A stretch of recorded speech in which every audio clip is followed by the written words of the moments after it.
నమో శ్రీనివాసాయ నమః. నమో వెంకటేశాయ నమః. అందరికీ నమస్కారం అండి.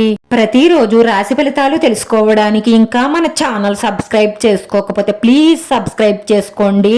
లైక్ చేసి మీ పూర్తి సపోర్ట్ మన శ్రీనివాస ఛానల్ కి ఇవ్వండి.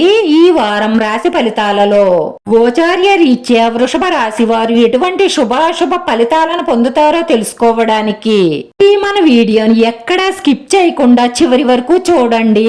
ఈ రోజు మీ రోజువారీ జీవితంలో ఒక పెద్ద శుభవార్త అందడం వల్ల మీరు మీ ప్రేయస్సుతో కలిసి బయట ఎంజాయ్ చెయ్యడానికి సినిమాలు షికార్లు అంటూ వెళ్తారు. ఈ రోజు మీ జీవితంలో ఎప్పటికీ గుర్తుండిపోయే స్వీట్ మెమోరీస్ పొందుతారు.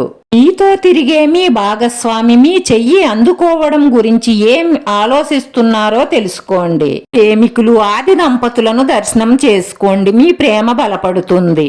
ఆది దంపతులు అంటే అందరికీ తెలుసు కదా, పార్వతీ పరమేశ్వరుల్ని దర్శించుకోండి. మీ ప్రేమ పెళ్లిగా మారాలి అంటే మీరిద్దరూ కూర్చొని ఎవరి అభిప్రాయాలేమిటో మాట్లాడుకోండి. మీ ఇద్దరికి మనస్ఫూర్తిగా పెళ్లి చేసుకునే ఉద్దేశం ఉంటే పెద్దలను ఒప్పించే ప్రయత్నం చెయ్యండి. మీరు పట్టుదలగా ప్రయత్నిస్తే తప్పకుండా మీ వివాహం జరుగుతుంది. ఈ వారంలో విదేశీ పరిచయాల వల్ల పురోగతి లభిస్తుంది. నూతన కార్యక్రమాలకు చక్కటి రూపకల్పన చేస్తారు. సమాజంలో పేరు ప్రతిష్టలు పెరుగుతాయి. విద్యార్థులు విజయం సాధిస్తారు. ఇంటా బయట కొన్ని ఒత్తిళ్లు పెరిగే అవకాశాలు ఉన్నాయి, కానీ వాటన్నిటినీ ఎదుర్కొని విజయం సాధిస్తారు. వీళ్ళకు మనశ్శాంతి లోపిస్తుంది. ఆలోచనలలో మార్పులు చోటు చేసుకుంటాయి. చిత్ర పరిశ్రమ వారికి, క్రీడా రంగం వారికి కొన్ని సిక్కులుంటాయి. మీ ఇష్టదైవానికి లడ్డూ కానీ చాక్లెట్లు గాని ప్రసాదంగా సమర్పించి వాటిని చిన్నపిల్లలకు పంచిపెట్టడం ద్వారా మీకున్న చిక్కులు తొలగిపోతాయి. పట్టుదలగా కొన్ని కార్యక్రమాలు పూర్తి చేస్తారు. ఫ్యూచర్ లో మీ జీవిత భాగస్వామి పురోగమిస్తున్నట్లుగా మీరు చాలా సంతోషంగా ఉంటారు.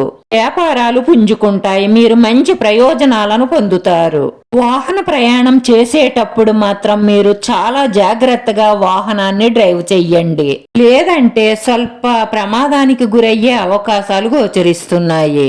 కుటుంబము భాగస్వాముల మధ్య కొన్ని వివాదాలు ఏర్పడే అవకాశాలు ఉన్నాయి. జాగ్రత్తగా మాట్లాడండి. మీ మనసులో ఉన్న సమస్యల గురించి బయట వారితో ఎవరితోనూ చర్చించకండి. మీ ఆఫీస్లో బాధ్యతగా పని చేయడం వల్ల మీ అధికారుల ప్రశంసలను పొందుతారు.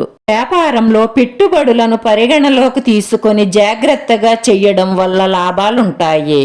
లక్ష్యాన్ని చేరుకోవడంలో కొన్ని సమస్యలను ఎదుర్కోవచ్చు, కానీ విజయాన్ని సాధిస్తారు. ఈ రాశి వారి పరిహారం ఎల్లప్పుడూ మీ ఇష్టదైవాన్ని మనసులో జపిస్తూ ఉండడం వల్ల మీకున్న కోరికలన్నీ తీరి మీ మనసులో ఉన్న మంచి సంకల్పాలన్నీ నెరవేరి మానసిక ప్రశాంతత లభిస్తుంది. రాశివారి అదృష్ట సంఖ్య 5. ఈ రాశి వారికి కలిసొచ్చే రంగు ఆకుపచ్చ రంగు. మన శ్రీనివాస ఛానల్ ఆదరించండి. అందరికీ ధన్యవాదాలండి. నమో వెంకటేశాయ నమః.